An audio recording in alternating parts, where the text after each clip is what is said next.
Bonjour Nathalie. Bonjour. Elle est une tortue dissipée ce matin sur ce, oui, un petit peu. La sur ce Valentin, il plateau. est en pleine La forme. semaine dernière, on avait un lapin ultra nain, mini lapin nain. Mais là, c'est une tortue qui est sur ce plateau. On va avoir du mal à la filmer de manière fixe parce qu'elle n'arrête pas de se balader. Et pour cause, elle est en pleine forme alors qu'elle s'apprête à faire une grande nuit. Une grande nuit, oui. Ah, quelle chance. Alors oui, effectivement, là, c'est les derniers jours. On a un peu anticipé l'émission parce que c'est les derniers jours où les tortues vont être encore un petit peu actives. Il y en a une deuxième qui vit avec, donc là, je vous présente Valentin, qui a un peu plus de 15 ans. Il vit avec Gertrude, qui, elle, a plus de 40 ans, hein, voilà. Et qui, elle, par contre, est partie dormir et là, se réveille pas. Donc c'est vrai qu'avec les températures comme on a eu hier, Valentin, lui, la nuit, il dort vraiment pas mal. Il a un peu de mal à émerger le matin, mais par contre, en plein soleil, comme on a eu hier après-midi, il est debout. Alors mon pépère, tiens, on va te montrer face à la petite caméra là. Ça va être la star aujourd'hui. Donc en fait, ce qu'il faut savoir, c'est que les tortues, ce sont des animaux qui sont poikilothermes, c'est-à-dire qui ne régulent pas leur température.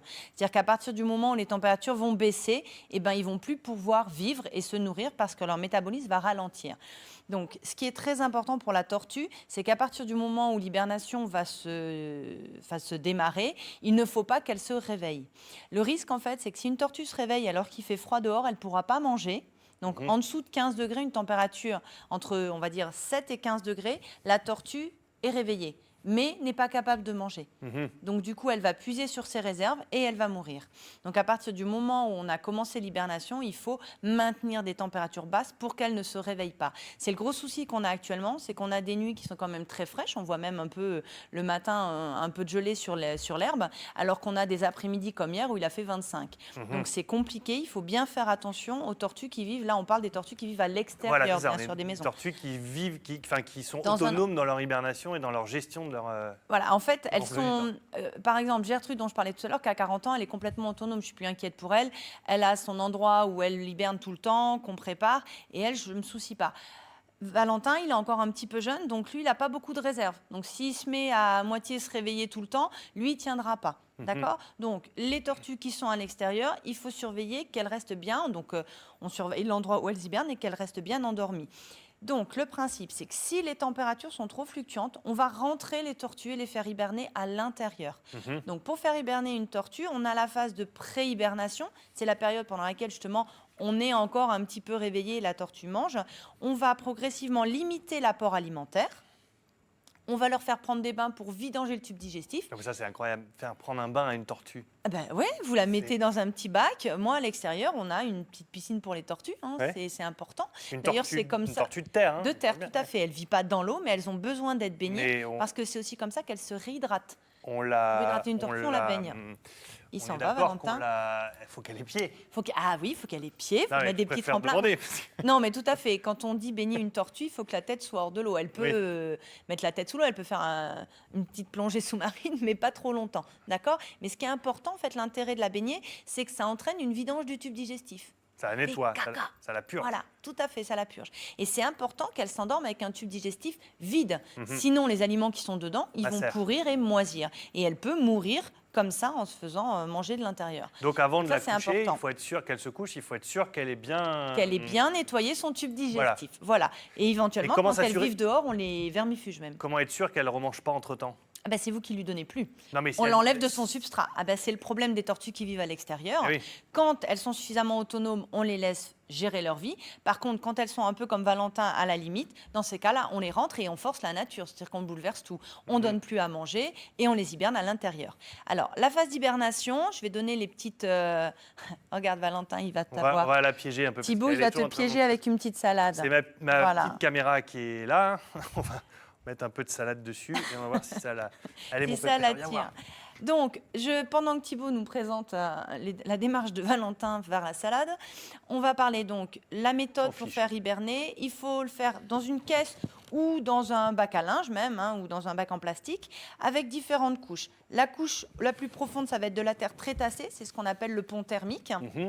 La deuxième couche, je parle aux spectateurs parce que là... C'est-à-dire de ne pas l'avoir directement au sol. Voilà, tout à fait. Au fond de la caisse, on met un pont thermique en faisant de la terre bien tassée. Une deuxième couche, on va mettre plutôt du terreau où la tortue va pouvoir gratter et s'enterrer. Une troisième couche au-dessus, on va remettre de la terre bien tassée et des feuilles. Des feuilles ou alors on peut mettre aussi de la paille pour justement créer cet univers avec une certaine hygrométrie, donc une certaine humidité à l'intérieur. Et par-dessus, on met un grillage qui est très important, que ce soit à l'intérieur ou à l'extérieur. C'est que la tortue dormant, il faut bien la protéger des prédateurs. Et dans nos régions, les prédateurs, c'est les chats et les chiens. Les chiens prennent souvent des tortues pour des os, en fait, et ils aiment bien les manger. On a aussi les rats extérieurs qui mangent les tortues, qui leur mangent les pattes, donc c'est quand même important. On a aussi quelques rapaces qui peuvent les attraper quand elles sont d'un gabarit. Valentin, ça devient limite. Gertrude, là, elle est trop grosse, c'est plus possible. Mais sur les petites tortues d'une dizaine d'années, c'est le risque. Donc c'est important de faire attention à bien grillager pour qu'elles ne soient pas attaquées. Et quand elles hibernent à l'extérieur, il faut bien avoir un enclos délimité et on met un panneau, on met quelque chose pour dire c'est par là qu'elle hiberne. Sinon, parfois, on ne la retrouve pas l'année d'après. Alors, il y a des petites techniques pour éventuellement les retrouver si on les perd ou si elles s'enterrent à un endroit qu'on ne connaît pas. Est-ce qu'il y a, je sais pas. Donc là, on va faire replay. Non, mais on met un panneau. Faut identifier en fait la zone où elle hiberne d'habitude. Il faut vous dire une chose, les tortues hibernent toujours au même endroit. Et on leur crée à l'extérieur cette zone-là. Mais si elle bouge, elle peut bouger. Imaginons qu'il fasse beau 2 ou 3 jours et qu'elle change d'endroit d'hibernation, le panneau ne sert à rien. Alors, il faut qu'elle soit dans un enclos. Une tortue, vous ne pouvez pas la laisser dans votre jardin faire ce qu'elle veut. Ou alors, il faut que vous ayez un jardin qui soit complètement clos, mais clos en profondeur. Les tortues pensent qu'à une chose, c'est à avancer et à s'en aller. Ça, c'est clair. Ça se sauve très facilement. Si on lui met, par exemple, vous savez, les fils de papier cadeau avec une espèce de petit scotch sur la truc, on laisse 2 mètres dépasser, donc forcément il y aura un petit bout de... Éventuellement on peut faire ça, après il faut que ça tienne bien dessus, il ne faut pas que ça la gêne, donc dans ce cas-là on fixe que sur la carapace. Pourquoi pas, on peut faire des rubans, il y a des gens qui font ça, des rubans, on peut lui faire un dessin dessus, comme elle sera sous la terre, forcément on ne la verra plus, mais un ruban qui tient, mais bien sûr pas par la patte, quoi. On le fixe à la carapace. Ça c'est éventuellement possible, mais il faut vraiment surtout délimiter l'endroit où elle se creuse. Et on laisse, donc surtout on retient qu'on la laisse gérer, si elle est en extérieur, sa propre hibernation. Tout en marquant la zone où elle hiberne. On ne fait pas hiberner quand elle est malade. Ça, c'est super important. Il ne faut pas faire hiberner une tortue malade. On la purge bien avant qu'elle fasse dodo. Et surtout, on ne la réveille pas en pleine hibernation jusque mars-avril. Tout à fait. Alors, pour les tortues de grand gabarit, on compte 4 mois maximum d'hibernation. Parfois, on a des hivers qui durent. Il ne faut pas que ça dépasse les 4 mois. Sinon, là, on les réveille, on les met à l'intérieur. Parce qu'elles n'auront pas eu de réserve suffisante pour tenir plus de 4 mois. C'est pas nécessaire de laisser de l'eau dans la Alors, ce qu'on peut faire, selon là où on la met, on peut mettre un petit plateau avec de l'eau dessus. Parce que si elle se réveille un peu, qu'elle puisse s'hydrater. Voilà, ça c'est une chose qui est possible, mais normalement quand elles dorment bien et ça se passe bien. Très bien. Mais c'est important la température, toujours entre 5 et 7 degrés, sinon elle se réveillera. Impec. Merci beaucoup. Merci Nathalie. Quelques photos et questions ont dû arriver à Anne-Sophie sur l'hibernation de cette jolie petite tortue.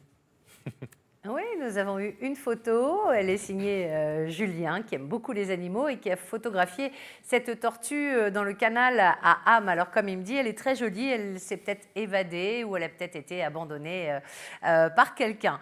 Alors, j'ai quand même quelques petites questions pour vous, Nathalie. Vincent nous demande s'il doit faire hiberner ces jeunes tortues dès la première année de leur existence. Et la deuxième question vient de Sarah, qui, elle vient d'adopter en fait une tortue, qui a une quinzaine d'années, qui n'a jamais hiberné puisque sa propriétaire l'élevait en appartement. Et elle se demande d'une, si ça raccourcit sa durée de vie, et de 2, si elle peut la faire hiberner cette année. Et voilà, 3 questions. Alors, la première question, effectivement, on se pose, il y a 2 écoles complètement différentes qui disent, certains, oui, on les fait hiberner dès tout petit, d'autres non. Moi, je ne suis pas pour. C'est-à-dire que la première année, non. En fait, il faut comprendre que pendant 3 à 4 mois, il faut qu'elle dorme. Donc, c'est vrai que faire hiberner une tortue, ça entraîne une meilleure longévité. Elles en ont besoin dans leur cycle pour vivre plus longtemps. Ça, c'est vrai, c'est avéré. Par contre, au tout départ, quand ils sont petits, il faut faire attention qu'elles aient assez de réserve. Donc, au pire, on peut les faire hiberner, mais 1 mois, et on les réveille. C'est-à-dire qu'on fait ça de façon complètement artificielle, pas plus longtemps. Pour l'histoire de la tortue qui a été trouvée, qui a 15 ans, qui n'a jamais hiberné, elle vivra peut-être un peu moins longtemps, mais en même temps, on ne sait pas trop la durée de vie. Elle ne vivra pas forcément 50 ans. Si elle n'a jamais hiberné, il faut vraiment qu'elle se renseigne pour qu'on l'aide à le faire. Et il n'est pas indispensable. Elle aura peut-être une durée de vie plus courte, mais si elle ne l'a jamais fait, vous allez complètement modifier son métabolisme et sa biologie, ce n'est pas idéal. Donc, il faut continuer à la laisser vivre son rythme. Surtout si c'est pour qu'elle vive à l'intérieur, on ne modifie pas. On ne fait pas hiberner une tortue qui a 15 ans et qui n'a jamais hiberné de sa vie. Eh bien voilà, toutes les réponses. D'accord. Merci Anne-Sophie, merci beaucoup. Merci beaucoup, je vais hiberner maintenant. Bonne nuit Anne-Sophie. Si je pouvais vous envoyer de la salade. Est-ce qu'on peut apporter de la salade à Anne-Sophie, s'il vous plaît, si vous nous entendez? Merci beaucoup Anne-Sophie, à tout de suite. Qu'elle n'oublie pas le petit bain. Et de la roquette, évidemment. On se baigne. Évidemment, de la roquette. Oui, je vais aller me baigner.